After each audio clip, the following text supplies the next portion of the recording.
পঙ্খিরাজ। আমার তো মনে হচ্ছে এখন তো এটা রাস্তা। আচ্ছা তাহলে সামনে পিছনে, ও সামনে থাক আমি পিছনে। হ্যাঁ একটু সামনে থাকবেন আপনি। হ্যাঁ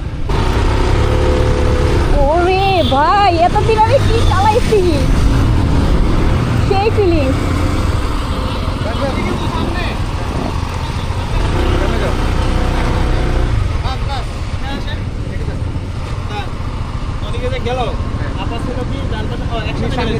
আচ্ছা সামনে পিছনে, এবার দুইজন ভাই আপনি এবার যান তো, এবার যান।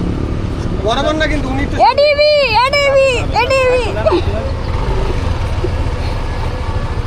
আমি হচ্ছে এনটা উঠবো। পুরো